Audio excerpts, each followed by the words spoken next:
Hello, everyone, and welcome to the Awakening from the Meaning Crisis Discord. We're a group of like-minded people using John Vervaeke's work to cultivate wisdom, meaning, and communitas. If you're watching on YouTube, please like and subscribe. It really helps with our algorithm. And if you're new to us, and you'll find a link to the Discord in the show notes. And if you want to ask your own questions, you'll have to join the Discord to do so. John comes every month. My name is Brett, and now I'm pleased to welcome John Vervaeke here once again to answer your questions. Hi, John. How are you?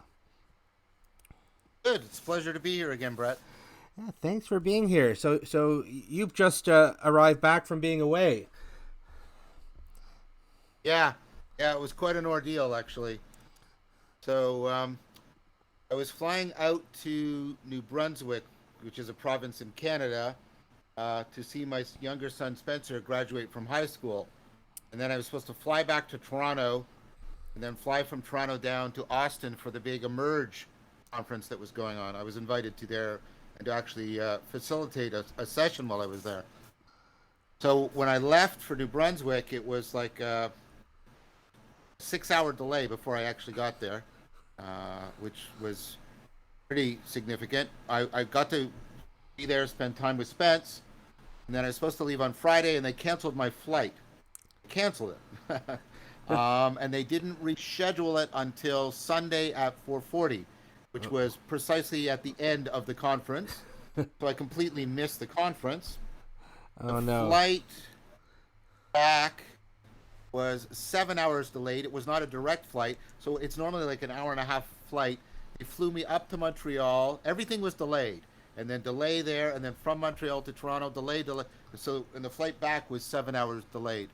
And while I was uh, during that weekend, I was talking with people on WhatsApp going to Austin, and apparently this is like a major problem right now. Flights being delayed, canceled, postponed, redirected. Um, I'm supposed to do a lot of traveling this summer. I'm supposed to go to a lot of conferences this summer and then also in September, October. So I'm hoping. I mean, I'm leaving in a couple of weeks to go down to Rafe Kelly's Return to the Source, and then Sarah and I are supposed to fly out to Tuscany, Italy, for the symposium on embodiment. And later on, I'm supposed to fly to Prague. Um, so we'll see. I might get stranded in some bizarre place. Or Hopefully not. or many or several bizarre places, I guess. Yeah, yeah, it's quite possible. So That that just anybody who's planning on flying right now, uh, treat it much differently. It's not like getting on a bus like it used to be. It's a very, very different thing now. You're not going to be able to travel precisely. Apparently, up to 50% of all flights are delayed, canceled, postponed, redirected. wow. I'm sorry you went through that, but it's exciting that you're going to be going to these conferences. Are for those who can't attend these conferences, are they going to be available to watch your talks online?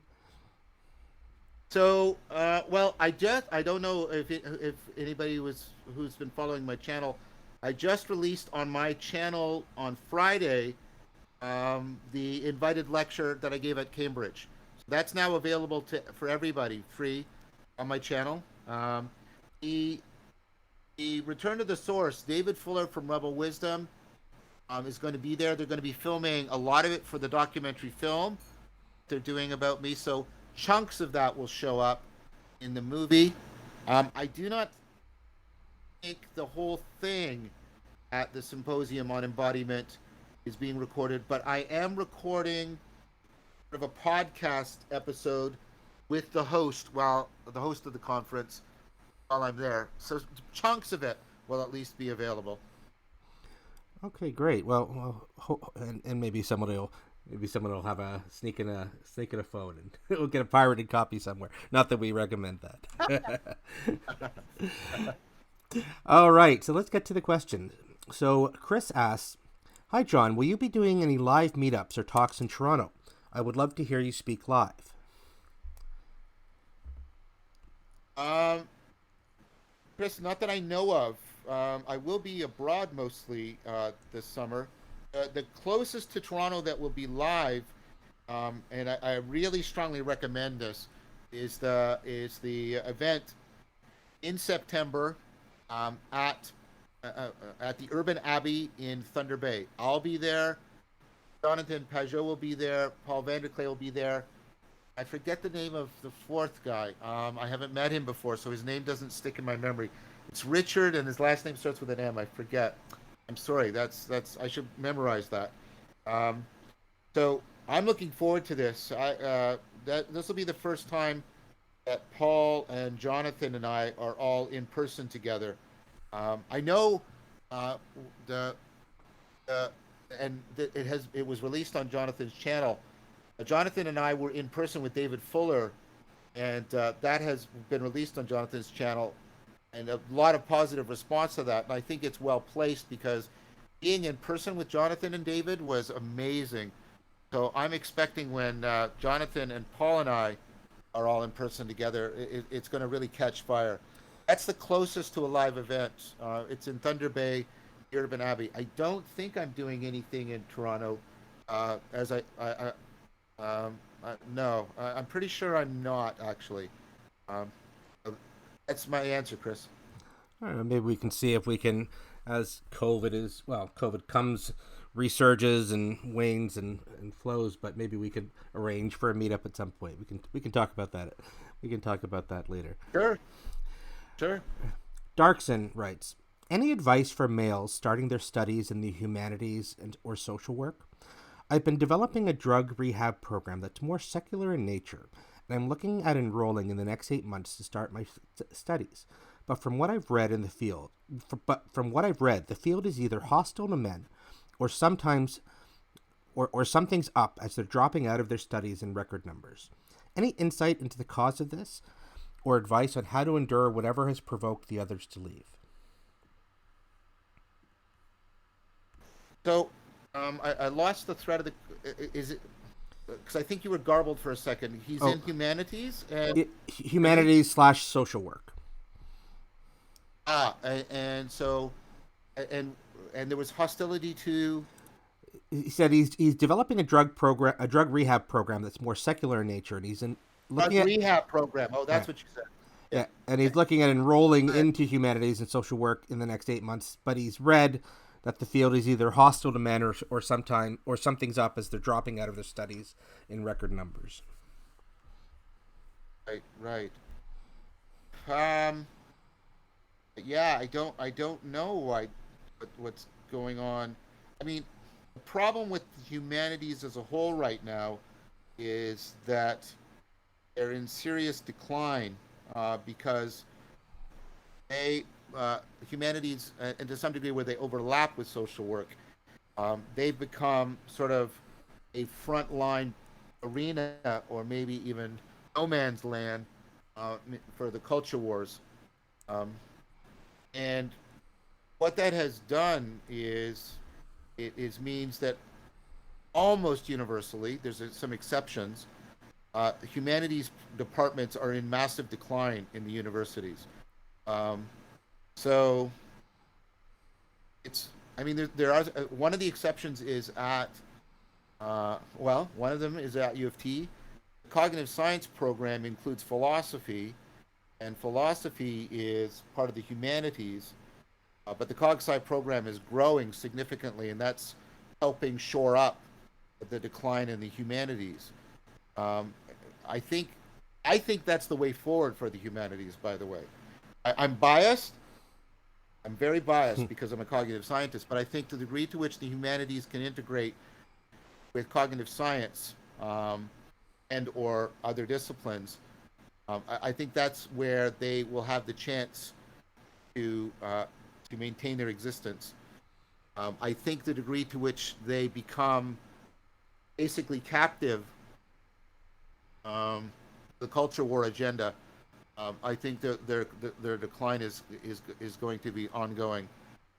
So I I think there's a large dropout rate because many people go into the humanities expecting what the humanities used to be, which was a liberal arts education, and they're often encountering um, a lot more doctrinaire presentation of material and ideas around activism, and um, so there's a dropout significantly that for that reason. Um, I don't know what particular advice to give you. I do not know what would be a good undergrad preparation for social work. Sociology is not good preparation for social work. Sociology is a discipline. It is also sort of represents the cutting edge, if that's the right word, of the activism discipline synthesis. I'll just state, um, and this is not a political statement. Well, it is in the philosophical sense of political, but I'm not taking a stand right or left here. I think the activism discipline integration that's been happening is a mistake. Um, I think it undermines um, academic integrity in a very serious way. I think activism is generally a good thing. A democracy thrives on activism, but I think a democracy also thrives on things that are not activism and should be kept independent from it. So I don't know what advice I mean again, this is going to come off as biased, but because I'm the director of the COG Sci program, I know a lot of people do a COG Sci degree as a background for social work because they get some of the psych, they get some neuroscience, they often get some linguistics, they get a lot of things that are good background prep. I don't know where you are, and I don't know if there's a good undergraduate program in COG Sci where you are. And so please take everything I'm saying with a big grain of salt, because, like I said, I think the general things about the humanities right now, they are, I mean, just numerically, they're in trouble. That's just an objective fact. And I suspect that academically, they're in trouble because I think the integration of activism with disciplinary research is a mistake. I think we should keep those two. They're both important. I think we should keep them distinct from each other. Um, yeah, the only thing I have any practical experience of is people have found uh, CogSci to be a growing and thriving thing that has served as a good background preparation for social work. Um, I hope that's helpful. Roski, you have a question for John. Yes, yeah. Hi, John. Happy to be Right. here. Huge fan. Thank you. So just a short question. Is intelligent design or the fine-tuning argument a valid theory, or should it not be taken seriously? So I have to sort of delay answering you. I've done the research, but it's meta research. I've purchased what's considered the best argument for the fine tuning arguments, like a very rigorous philosophical investigation of the fine tuning argument. And the conclusion of that book, which I have not read, so I'm ignorant. I've done the research to find what is supposed to be the best overall take on the fine tuning arguments. Um, if you're interested, I can retrieve the book and recommend it to you. Um, but Yeah, I sure. That'd be haven't. great. Yeah. So just give me one sec. I'll go find the book. You please understand that I'm recommending it. I have not read it. I only have meta information about it. But it's supposed to be Okay. the best examination, best rigorous, careful examination of the fine tuning arguments. Apparently, the author comes to the conclusion that there is soundness to the fine tuning argument after you put it through all of its critical trials. Just hang on one second, Mm. please. While John's getting that, just a reminder: we've got the Nishitani Book Club starting right after this, and if you'd like to check out the other events that we have, if you're listening on YouTube, there'll be a link to our calendar in the notes, and you can always find the calendar here by on the Discord by looking at the Start Here channel right at the top. That'll have links to our calendar and help you navigate the forum. If you're interested in running your own events here in the forum, Please, you can DM me or flag some of the mods, and you can be made an organizer. So organizers have the ability here to post in the announcements, and we really encourage people to run events. So if that's something that interests you, please let us know. We'd love to get more events going on the server.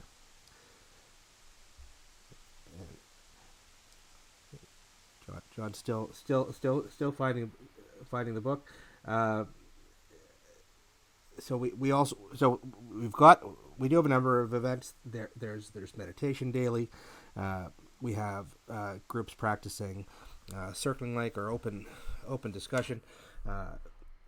So there's a lot of events here, and hopefully we'll be picking up on events as we go through the summer.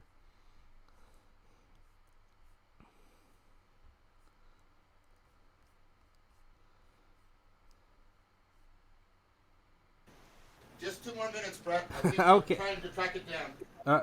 No problem. Or if you want, we could post it. We can post it after. If you find it out. Yeah, that works as well. You can email me, and I'll post it up on the forum for people.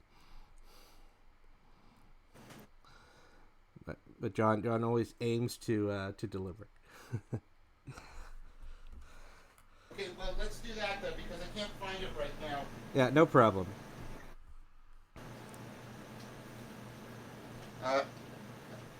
But I can definitely find it like after, and I'll just send you a quick email. Sorry about that, Roski. I reorganized my bookshelves, and of course now I can't remember where I moved it to. But I definitely can find it in about 5 minutes. Okay, yeah. Do you think it's something worth taking seriously, or is it something that should just be discarded?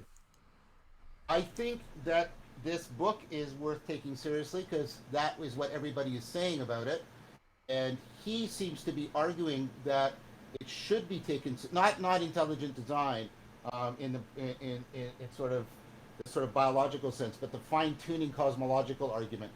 He comes to the conclusion that the argument should be taken seriously.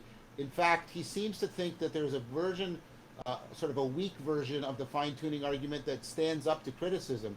So that's at least that it should be taken seriously. Hmm. I haven't read perfect. the book. I might change my mind after I read the book. But I was impressed by all of the press around this book. Sweet, awesome. All right, thank you so much, John. Yeah, I'm sorry I couldn't find that. I thought I knew where it was, and of course, reconstructive memory. My brain keeps telling me where it is, and it isn't, so I can't remember where I've actually placed it.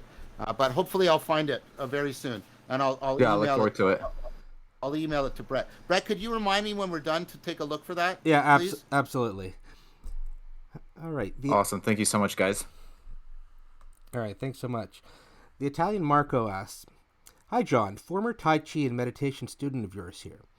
I acquired a fair knowledge of where my unhealthy thoughts come from, but mostly on an intellectual and rational level. Any meditative practices in particular you recommend in order to change these patterns? Thanks."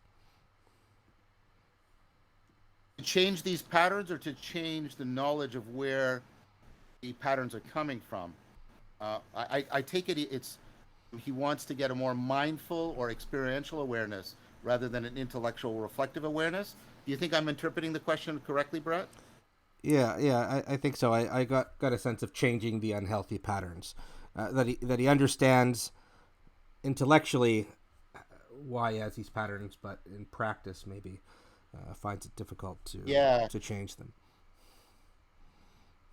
So I do think doing the extensive Vipassana course that I have online is a very good idea for developing mindfulness that brings you into awareness of unhealthy patterns. And then I would recommend supplementing that with something like internal family systems theory, so you can get some of the more psychodynamic patterns brought into awareness, and then have those two talk to each other very deeply. Both from the outside looking at these things, sort of scientifically, they go well together, but also from the inside practicing both in depth. I've found that there is a very powerful synergistic effect for becoming aware of unhealthy patterns. And then thirdly, you need to do a dialogical practice, um, uh, because interacting with other people will access areas of your brain and mind from which these patterns emerge that are very hard to access individually. And maybe you could riff on this just for a bit. I know the the issue of understanding our negative patterns and negative habits on an intellectual and rational level, like knowing this is not serving us well, but then somehow not acting on that knowledge and changing it and doing the necessary changes to enact positive patterns into our lives. Can you riff on that a bit? Like, what do you think's going on there, and what in general we should do about that? Well, I mean, part of what we're banging up against is the inadequacy of propositional knowing and that its incapacity, even though we have sort of this Cartesian prejudice that it will steer most of our cognition and our development and our aspiration. We have repeated evidence for its inadequacy and in times impotence. I was talking today about a well-known fact that professors, philosophy professors of moral reasoning, don't seem to be especially moral people. So all of that sophistication of philosophical reflection and argumentation on morality does not I'm not saying that's a useless endeavor. We should always be working very, very, very, very diligently to refine our justification for our moral positions. Something our culture is becoming increasingly stupid about. We are increasingly thinking we no longer have to justify moral claims, which is, to my mind, one of the most dangerous things that social media is doing to us. So I do think I don't want to say that the project coming up with philosophical justification should be abandoned. That's not my point. I want that very clearly stated. I think we should be doing it more. But one of the reasons why I think people ignore it is because they've misunderstood what it should be doing, or perhaps they've understood what it should be doing and it's not doing it. What I mean to say more clearly is people are disappointed when facility with the philosophy of moral reasoning has almost no effect on moral behavior or the development of character. I don't think that's the proper job of academic philosophy. That was the job of ancient philosophy. That's a distinguishing difference between them. I think the proper job of academic philosophy is to make sure we can justify our moral claims. The failure for those to translate into the development of virtue, the cultivation of character, is what we're bumping up against here. Intellectually knowing, I mean, belief is one part of what goes into a virtue. Virtue is a constellation of belief, of skill, of state of mind, states of consciousness, and traits of character. That's how you get a virtue. You have to align all the kinds of knowing and properly integrate them to bring about change. And so what that means is it's not only what you know, but how you know it. I mean, and another clear example of that is, of course, therapy. People go into therapy. They can often propositionally state what the issue is. I have a problem with my mother. I can't get along with my mother. We disagree about all of this, blah, blah, blah, blah. But that doesn't unpack what the change that's needed in the right way. So I think it's really important to understand that there are specific kinds of practices that work on cultivating all of the dimensions of virtue and cultivating them in a way so that they are dynamically, meaning checks and balances, integrated with each other so that a person actually brings about a change, the change that we call a virtue. You may say, well, I'm not actually trying to be virtuous. I'm trying, just to stop suffering. That, and I understand what people are saying when they say that, but that's, again, a modern misunderstanding of what virtue means. People think that virtue is just about moral behavior. It's not the Greek notion of virtue, arete, excellence. That's why virtue means having the power to, being the real potential for. That still shows up in language, like when we say in virtue of this or virtual reality, etc. So whenever you are trying to bring about a kind of change that you need, which is what is being asked here, you are ultimately, I would argue, talking about cultivating a virtue that helps you overcome foolish pattern and affords you acting in a more wise fashion. Virtues are just ways of being wise. Um, so it's very important for people to understand. That's, in fact, one of the things I was doing again in the Cambridge talk about, you know, four kinds of knowing, the relationship to the imaginal, and then how that shows up in ritual. And so what's going on right now is this huge revival around ritual as even what's called ritual knowing. It started, I found out, I've just been going through this, started out with Jennings in the 80s. But there's been, the Williams and Boyd book is a masterpiece. Shilbrick's work, his anthology is a masterpiece. What's called ritual knowing, ritual knowledge. We are talking about, and I've been talking about this with all the people who are working together to network all these communities together, about the importance of ritual properly understood for the alleviation of suffering and the affordance of flourishing. And so this goes back to something I've said for a long time. You know, don't tell me what you believe, tell me what you practice. Now I would even want to refine it and say, tell me the rituals you practice. I think that can't be overstated right now. The fact that we, and this is something, of course, Jonathan brings up, the fact that human beings keep defaulting into ritual without acknowledging that they're doing it is very, very telling. So, is that enough of a riff, Brett? Yeah, thank you so much. All right. Nick Redmark asks, is there a way we can practice being struck by beauty, seeing the beauty implicit in every moment? Yeah, I mean, sorry, yeah was, I really appreciate the question, and I'm trying to work towards that. So a lot of the stuff that I've been doing with Johannes Niederhauser, Daniel Zaruba, with Robert Gray, with Christopher Mastropietro, Guy Senstock, Jordan Hall, Dan Chiappi, around eidetic adduction and dialectic into dialogos, and this new dimension of work on the relationship between the imaginal and the ritual. Is all about way of seeing, being, and interacting that properly situates us within the hermeneutics of beauty rather than the hermeneutics of suspicion, and then gives life to a lot of practices like, you know, the Epicurean savoring practice, or and folks practicing some of these. But what you can get a framework, a way of seeing and being that really makes things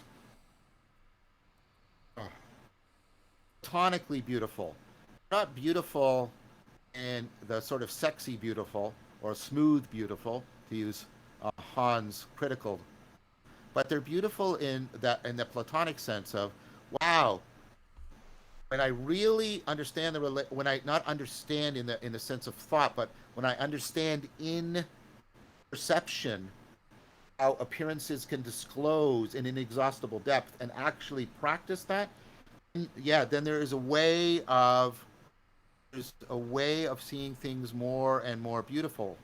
And there's some recommendations within the Cultivating Wisdom with John Vervaeke for some specific practices, especially practices you can do while you're walking. It can help, but you can also, I recommend situating them within this deeper overarching practice of this. There's a lot of people talking about this now, this new way of seeing and being that brings back a new way of living the relationship between appearance and reality. DC Schindler is talking about it. I'm going to be doing a new series with Robert Breedlove. We're going to be going through Plato's Critique of Impure Reason. So we'll be talking a lot in depth about this. But the answer is, I think, there are specific practices, and they can be situated within a more comprehensive way of life that genuinely makes us more and more likely and liable to be struck by beauty. But and again, not in a superficial sort of just stimulating way, but in that deeper way that calls us to fall in love with the depths of reality again. Thank you. Shane asks, I haven't as yet heard you speak on insight as it relates to comedy. Is it a comic's job to only be comical? How do the best comedians, or even just a high level craftsman of words like Dostoevsky, incorporate insight into their work? Does insight mean just seeing how things fit? So, I mean, there's a lot, both in publication and on Awakening from the Meaning Crisis, about insight, and it's more than just seeing how things fit. It's about a radical reframing of things so that what you find salient or relevant in what you're perceiving is dramatically altered. Um, so I think, and I have argued this elsewhere, I think that humor is when we are dealing with perspectival clash, when two perspectives are both co-activated and um, they don't cohere well together, but we can resolve it with an insight. That's typically what humor does. It is absurdity that is resolved with insight, and of course find that um, rewarding, as we should. When perspectival clash can't be resolved with insight, we start experiencing absurdity that is moving us towards horror or despair. So I think good humor, sorry, I think humor has a lot of functions for us. There's obviously entertainment value, etc. I think philosophically useful humor is the kind of humor that overlaps with what was practiced in ancient cynicism. So the word cynicism, like many of our terms, has gone through this enormous degradation so that it means something almost completely opposite to the people who actually founded the philosophical movement and way of life, cynicism. The original idea behind cynicism was not to so much do um, theorizing the way Plato did in response to Socrates, but was to do these provocative interactions with people that were designed to startle them into awareness of the absurdity of their behavior so that they would then be motivated to take up a Socratic way of life. I think when humor does that, it's people to step back and realize the absurdity, but keeps it from becoming a cause for despair or horror. Then I think humor is engaging a kind of Socratic insight that is tremendously valuable. I'm a little bit older, and so my example is probably not quite timely. George Carlin was an example of somebody who practiced humor in that ancient sense of cynicism. He sometimes overlapped with the modern sense, but by and large, he was using humor to get people aware of um, absurdity, a sense that would challenge them to transformation. I think there's an important role for humor in the spiritual life. I think one of the unfortunate legacies of Christianity, and I'm not trying to paint all Christians with one brush, but there's been very little about humor in the Christian spirituality and the Christian way of life. And of course, the name of the rose made that a central theme. The monk that was killing people because he didn't want Aristotle's book on laughter and humor to come to be read. Other traditions are more are open to a significant role of humor in the spiritual life. And I think that's something. So that part of and all traditions have their rain shadows and their dark elements. So right. I'm sure that in other areas Christianity has strengths. I'm not trying. I'm not here to diss Christianity. I'm just saying we've West, for whatever that refers to, is largely, the post-Christian world. We carry that legacy, and one of the things we need to do is to figure out how to bring humor and humility, because they go very closely together, back into a central part of the spiritual life. Because humor is one of the best ways of getting insight within perspective shift, within perspectival knowing. And since there's a growing consensus that meta-perspectival abilities are crucial for wisdom, I think there's deep, like the Sufi stories. The Sufi stories, there's so often the humor, right? You get right the humor, or the Zen stories. The humor and the philosophy are the aesthetic, so beautifully woven together. And the humor gives you the flexibility, but it's that humor that makes you, like Diogenes, it makes you stand back and think, oh, wait, maybe a lot of my life is kind of absurd, but not in a despairing way, in a way that gives you a sense that there's a positive possible alternative. I do think, um, I do think there's a proper role for comedians in getting people. The comedians already do social commentary; they're not just making you laugh. We sort of got that going forward, but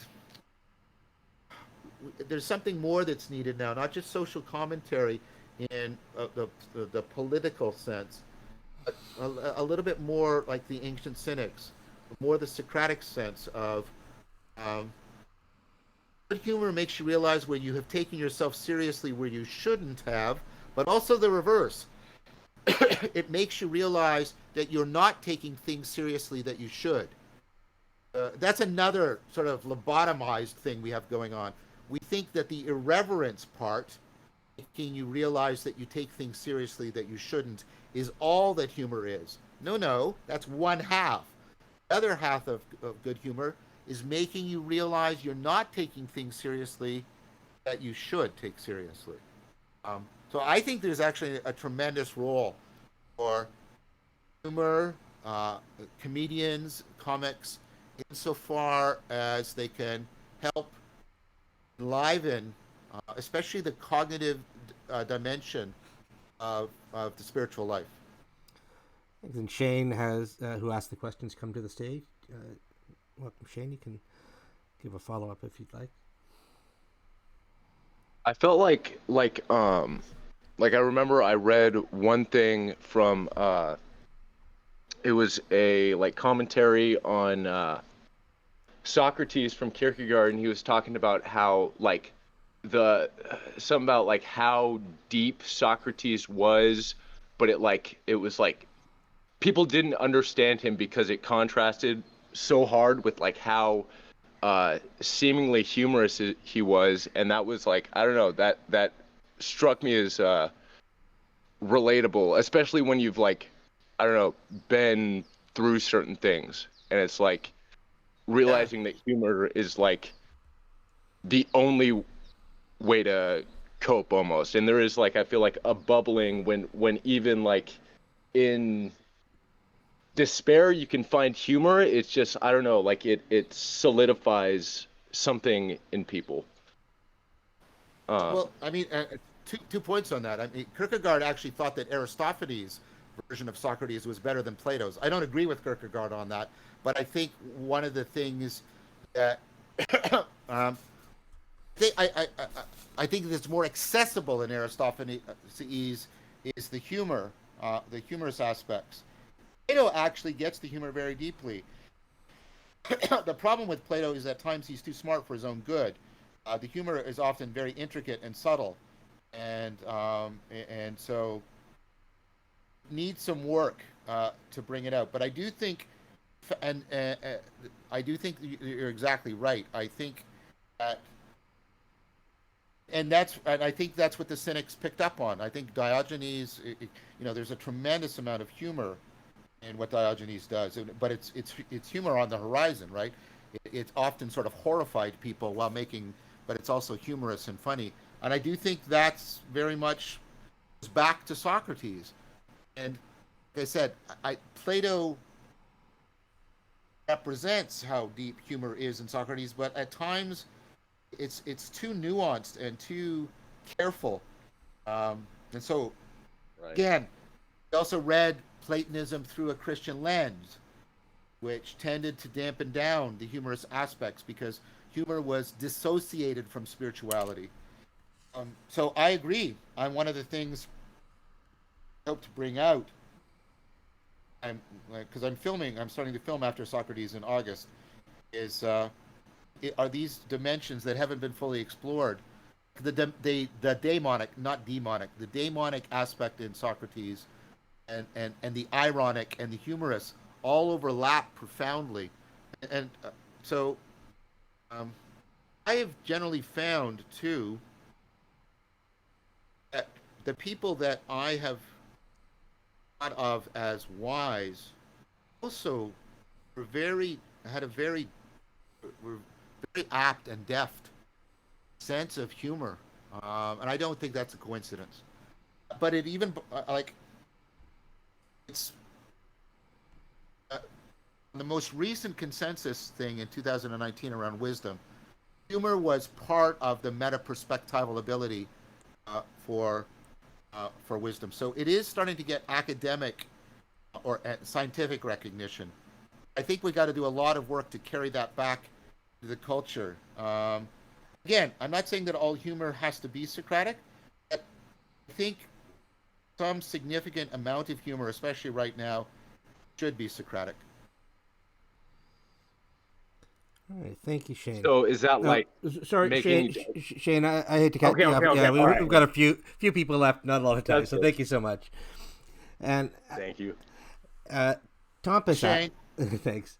Tompus asks, "What do you think about video games? You mentioned their addictive qualities because they can bring about the flow state, particularly. Perhaps they could be taken more seriously as a reference for understanding our desired journeys, rewards, and lack of similar affordance provided by real life. How do you see their usefulness as tools or arenas when we engage with?" oh, I mean, and I've done this publicly a couple of times. I've corrected myself in saying some video games are addictive for some people, like any other. Like alcohol isn't addictive; it's only addictive for some people, etc., etc. So that qualifier, I have publicly made that, and I want to first put that caveat in. I think the degree to which flow state within the video game is supplying something that the real world is not supplying, and therefore does not transfer back to the real world.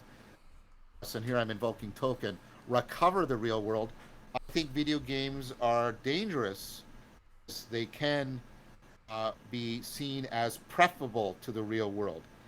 Now, you bring out a very real possibility that we could create video games that were structured such that people got the needs for narrative purpose and nomological order and normative self-transcendence fulfilled that are not being fulfilled in their lives, but it could be structured in such a way that it transferred back, it was transfer appropriate back into real life so that people cultivate the ecologies of practices, the rituals of transformation and aspiration individually and collectively.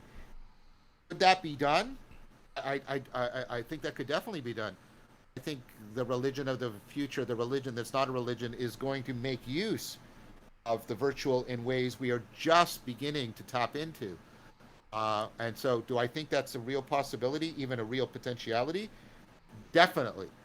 I do not think that is properly the case right now, because I think the motivation. I'm not saying there's like a secret cabal or conspiracy. Just the motivation is to, by and large, get people addicted to these things, because that, of course, makes them generally the most amount of money. Could it be done? I imagine there are instances. I don't know. I'm vastly ignorant. There might be games out there, and I want to acknowledge that very real possibility. Uh, but, that, of course, is not the prevalent or prototypical instance of these games, and they're properly mostly escapist and addictive, rather than affording recovery and being transformative. Could they be the latter?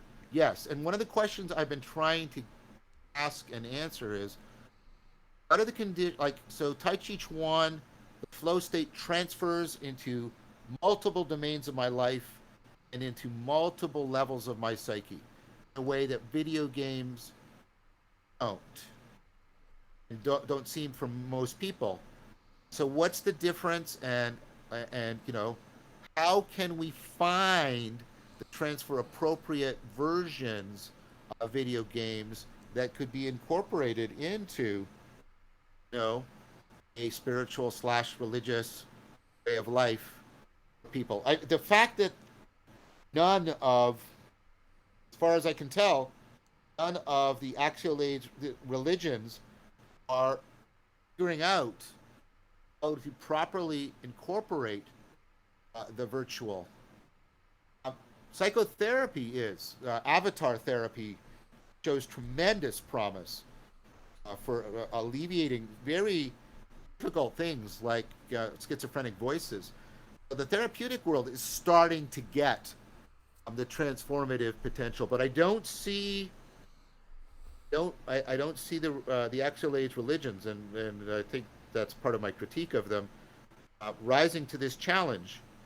I see people in this corner of the internet, the people I'm talking to, all Layman, Pascal, uh,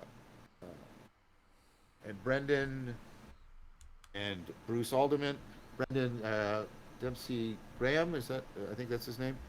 I'm sorry, Brendan. I always get your middle and last names mixed up. Um, and of course Jordan Hall and Zach. All these people I'm talking about, they get this and they're trying to figure it out.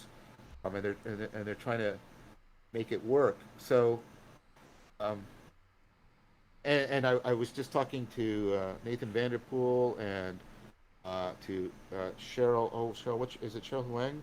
I'm Cheryl. I might be misremembering your name if you're hearing this. They're doing an event in Berlin right now where they're getting a bunch of artists together. And they're living together and they're trying to create ritual, and they've put like they're adopting the 5 training precepts, and they're trying to generate art ritual together, and so there's a lot happening around this, and I'm trying to understand it and afford it as best I can. So I think the answer is this is definitely a realizable potential, and there are people who are beginning to realize it. Um, by and large, the video game industry and sort of the established axial age legacy religions are not doing what you suggest. And to me, that's a criticism of both of them. So that's my best answer right now to your question. Thanks. We've got 2 questions left, and then Alexandra would like to give you an update after that. So, Gibbs, you have a question for John. Yeah, hello. Hi, Professor Vervaeke. Thank you for your work. It keeps getting more and more valuable for me since I discovered it through Kurt Jaimangal's podcast. So my question would be, and sorry for the length, could we move further into the emergence/emanation conundrum by questioning the dimensionality of time? Our perception leads us to see causal order in a way that separates past and future from the present. But what if time is only ever a moment of change? What if emergence and emanation happen in the same eternal, singular moment, fluctuating in different ways? So, in context of your last conversation with Guy Sengstock and Christopher Mastropietro, where emergence connects to suchness and emanation to moreness, the eternal moment could be a process of suchness becoming moreness and moreness becoming suchness, the moment emerging in ways it can emanate. So that would give us a third concept that unifies the other two in a trinity and possibly enables multiple directions of causation at once. So, first of all, thank you. That was very articulate and clear, and I think that's largely. Well, I don't want to sound pretentious. I would largely agree with that. I think that picks up on a lot of what I see Whitehead doing with trying to reconcile these. Um, Suppose then, what that means for me is, um, for me, it's about how do we go from making that very clear statement to actually realizing it phenomenologically. How do you and because I mean, and for me, this is a very doable thing. In fact, I had a distinct. I've had this with several philosophers, but two that most than with Spinoza and Whitehead. But I've been reading a lot of Whitehead and a lot of about Whitehead, and I went from like like understanding it right as the content of thought to I was seeing the world in a Whiteheadian fashion. I right, and there was a phenomenological shift that made it viable and livable. Um, what has frustrated me to some degree, I'm gonna note a very important exception. I've not found many Whiteheadians picked up on that that interconnection uh, with phenomenology, phenomenological experience, because without doing that, the ability to translate it into spiritual practice is seriously challenged. Now, a notable exception to that is the work of a friend of mine, Matt Segal. Um, his work is very much about integrating this framework you've been talking about, which I think is very good. Um, and he makes use of Whitehead, Schelling, a few other people, but he also integrates it with um, like with phenomenological transformation. And so, uh, so Gibbs, I don't want you to misunderstand the intent. I think what you're doing is really good, and I'm very much in agreement with it. And so the question I'm asking is, it's more of a challenge that I'm posing to me and everybody who's gathering together around this is, how do we make this something that's phenomenologically viable to people? Not necessarily easy. They may have to go through significant transformation, but how do we make it something that is woven into the fabric of their perception and attention and their online intelligence, and not just held um, as particular philosophical or metaphysical theory. So that's I, I, I'm not criticizing you. I'm asking you to join. Yes, I'm trying to ask a whole bunch of people this question, and maybe we can get a large conversation, perhaps even a dialogue, or even more so, perhaps a dialogos, about how do we resolve it theoretically. And I agree. I think I'm largely converging with you on theory, but how does the theory and the theoria integrate back together? It's clear that that was the case for Whitehead. It's clear that was the case for Spinoza. They weren't just announcing metaphysics. They had a way of life, which is an inadequate way of describing it. All of this has to get into the deep religio of our cognitive agency and our psyche, if it's going to do what it needs to do in order to help people address the meaning crisis. Sorry, that was a little bit rambling, Gibbs, but I was trying to give you your question. Your question was deeply pertinent and deeply provocative, so I was trying to give an extended answer to it.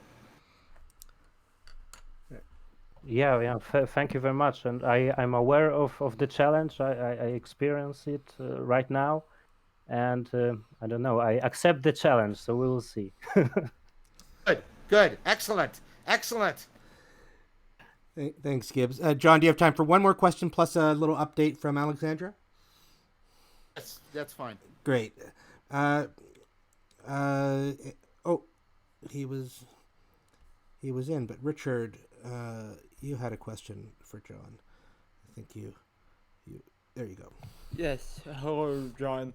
I just wanted to say briefly about video games because I grew up in that culture that they seem to have a great potential and capacity for both storytelling and competition in a very healthy manner. So those are things to explore. Anyway, I wanted to present an argument from Jordan Peterson that I've been dwelling on for a while. Uh it touches on integrating consciousness back into how we think about the ontology of the world. So I just wanted to read that to you and see what you thought about it. I'll try and get through it quickly. Here it is. What might be regarded as the standard objective viewpoint is predicated on the idea that things, as they are perceived, exist regardless of the perceiver. However, the job of determining what a thing is in the absence of the subject is much more difficult than might initially be imagined. In any given object, a table, say, exists as a table because it is apprehended only in a very limited and restrained manner. Something is a table at a particular and isolated level of analysis. Is the proper level of analysis and specification subatomic, atomic, or molecular, or all three at once? Should the table be considered an indistinguishable element of the earth upon which it rests, or of the whole galaxy itself? Is that thing everything it once was and everything it will be all at the same time? Question: what is an object in the absence of a frame of reference? Answer: is everything conceivable at once?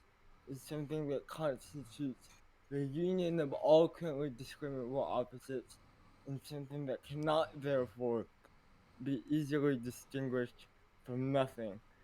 And just one short question: is this an idealist position, or is it something else? I mean, the sort of there's a move in there that is similar to Berkeley's idealism about um, defining your ontological entities in terms of your epistemological access to them. Many people who challenge idealism will challenge that move and say, no, no, we've got to make, if we're going to get out of the binds we're in, we have to place ontology and epistemology on an equal footing. If we always make ontology the derivative or servant of our epistemology, we're going to be stuck in the kind of Cartesian solipsism and skepticism. Um, so that uh, you didn't go down that pathway. You took it and you went into a position that is typically not understood to be, at least what is now called idealism. You got to a position that can be understood uh, in a broad family of what are called non-dualisms. That right, the distinction between subjectivity and objectivity is ultimately undermined into something that grounds both of them. Like you said, and this is something I'm trying to do with the idea of the multi-aspectuality of all things and the through line. And this is something that object-oriented ontology, which is definitely not idealistic, really wrestles with. You have to be just to recommend something to you. Carmen and others talk about undermining and overmining. Um, right? There's a sense in which every object dissipates into everything else in the entire, right, all of the system of relations of reality. There's a sense in which that can't be the full story of objects, or all that there would really be would be a homogeneous one. Right? That would, and the problem with a homogeneous one is it is unintelligible. There's also something, right? There's something about object that makes it a novel, non-categorical uniqueness. You know, and you get various traditions talking about things like the suchness or the hasidia of things. because you have to be able to, like, the problem isn't only what's a table, but what's the difference between the table over there and the table right beside me? If they both dissolve into the infinite system of relations, Indra's net, how are there two tables or four tables or five tables? And you might say, well, we shouldn't count any objects. If there aren't real differences between things, then information is about real differences. And if there aren't real differences, then there's no real information, and then there's no knowledge. And then I have to ask you, what are you basing your argument on? Problem is, I'm trying to get you to see it dissolves in both directions. Right? If you push it too hard either way, and so you don't want to undermine your object, and you don't want to overmine it, and trying to figure out how to get both of those properly together. I think that, well, I think avoiding some of the problems about idealism that I just mentioned, that's sort of the triple dilemma, the trilemma that we're facing right now. How do we get out of prioritizing epistemology over ontology? That was Descartes' big move, and we've run it for about 4.5 centuries, and as we've run it into the ground, we have to go back to giving parity, maybe even priority to ontology over epistemology, and that'll raise a whole bunch of Cartesian cackles, no doubt, but that Cartesian project is bankrupt, and so we have to avoid that, and we have to avoid both both overmining and undermining. People like, Indra's net. Every gem is just a reflection of all the other gems. Problem with Indra's net is that Indra's net only works because it presupposes absolute space. The gems are in different positions. And if space is itself only relational, then Indra's net collapses into a pure singularity. This is a classic problem faced by Neoplatonism, aspects of Vedanta, etc. Got to get an ontology that supports intelligibility, but it has to acknowledge what you acknowledged, the fact that every object is almost infinitely bound in relation to everything else, the moreness, but also that there's something about every object that is unique and non-repeatable, not even categor. You can't even categorize it. And again, there are some thinkers who have really wrestled with trying to get those two. Whitehead is a classic example of somebody trying to do that. I see the later Platonists wrestling with it. There's Islamic philosophers who are trying to get it. I think first of all, I think what you're doing is good work. It's a good argument. I would ask you to think about that there's sort of 3 dimensions that you need to take care about. The one you're pointing out very strongly, but there's the opposite worry, and then there's also the deeper concern I would have around privileging epistemology over ontology, which I think is a mistake. All right, Richard, that's long and complex, but you posed a really good argument. I wanted to give it a good answer. Okay, hello, John. Thank you so much for that. I'll be dwelling on it for a while. Thank you. And Please do. And just to clarify, Richard was quoting. It's in the event text. He was quoting Jordan Peterson there from Maps of Meaning. Oh yes, John. That was not my argument. That was Jordan Peterson's argument. I should make that clear. I didn't quite get that. I don't change anything I would say. I would say that to Jordan, to his face, and I'd be happy to hear his response. So there's a video that's going to be coming out at some point. It's up to Jordan when it comes out, where Jordan is presenting the most recent version of his ontological argument. His argument basically sort of for God, and Jonathan and I are critically discussing it with him, and I recommend that also to you, Richard, when that comes out. Great, thank you. I'll be awaiting that. All right, thank you, Richard. And just quickly, Alexandra, you have an update for John on the art fellowship practice. Yeah, hi John, how you going? Good. I read your email, Alexander, but I haven't had a chance to respond. Yeah, I just wanted to hope you got it. Yeah, it was a really exciting couple of weeks. It seems to work. So I'll keep you posted. We're planning on doing another 2 groups at the end of this month, using a video piece instead of a painting this time. And I All want right. to try all different things. So, But so Alexander, far, do you want to just describe for the audience what the practice sure. is? Could, So could I could I intervene quickly here, yeah, Alexandra? yeah, Just a little bit of scientific hygiene here. You've made some very good sort of critical points in the email you sent me. Could you yeah, please not speak those publicly because that will yes, contaminate uh, for the next 2 versions. It'd be good if we ran those as innocently as possible, and yes, then if the criticisms right carry all the way through, then we have something. But if you speak it aloud, right, you understand what I'm trying to convey? Uh, totally, totally. I'm not trying to practice censorship. I'm trying to practice good scientific hygiene right now. No. I'm totally with you. And that was just me querying your take Yes. on it. Yeah, it wasn't. Yeah, it's not. It's certainly so ill-formed that I couldn't speak about it publicly at all. Yeah. Right. Okay. So yeah, we got 2 groups of people, one a North American bunch of people and one a European and Australasian bunch of people. We took John's philosophical fellowship as a model, and then I modified it to try and work it around a piece of artwork.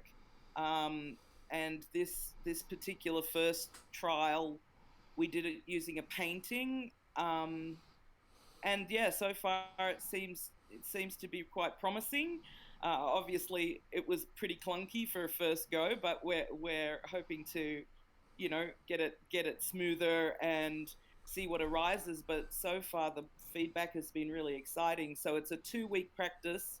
We do sort of a fellowship practice in the first week, and then everyone takes insights and any thoughts from that initial practice through the week, and then the second week they come back with a creation that they've made themselves, and we share that, and Uh, that was the really exciting bit.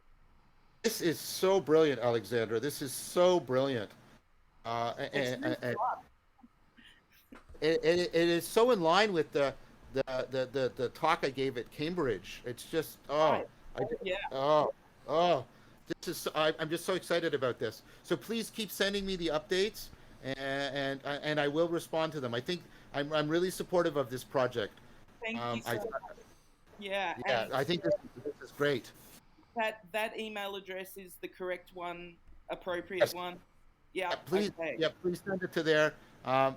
It takes me I get a lot of email, Yeah, even with Madeline's help, it takes me days, sometimes more than a week to get back to people. Don't misread that as me not being interested in what you're doing. no, not at all. I totally understand how flat out you are, and I really appreciate the time you gave today and all your time for all your stuff. Thank you so much, John. Thank you, Alexandra. Thank you for doing what you're doing. I mean, it's been a constant refrain of mine that if we've got to move this into the hands of artists and musicians and poets, if we're going to make this make a difference, the kind of difference we need to make. Yeah, Um, Science and philosophy and great dialogos and practice is really important. Making it catch as a cultural project, that's something that's got to be put in the hands of artists and poets and musicians. that's wonderful. I totally am behind that idea, and hopefully see you next weekend at the Dialogos. We should give that a plug while we're up here. Yeah, that's going to happen this weekend. We're running the next Circling into Dialogos. I've posted about this on Twitter and Facebook and LinkedIn, also on YouTube. All the information's there. It's this weekend, July 9th and 10th. This will be the third time we've done it. It gets better and better every time, and that's by objective and measures and by report back from people, from participants. So please come. I think, no, I'm confident you will find it very rewarding, and it also helps us develop this practice. We can't develop it individually. We have to develop it with people in practice. You will both receive good and do good if you can come this weekend. It's all the information's there. Like I said, go on any of those online sources that I've mentioned. You'll get links, etc. You could read about it and you can practice it. I do hope to see you. I'll definitely be there, Alexandra, this weekend. All right. Well, thank you so much, John. Thank you, Alexander, and all the other people who contributed today. We love your questions, and John, we love your answers. So thank you so much for being here. We really appreciate it. Thank you so much, everyone. Take good care, everyone. Take care.